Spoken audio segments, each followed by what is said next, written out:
naglakbay na mag-isa upang aking malimutan mga kaapihang dinanas. Ihahanap ng kalunasan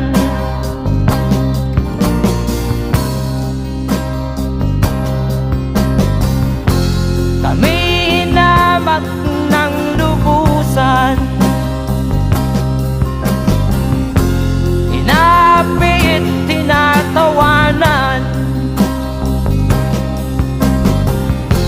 kami itinuring na basahan.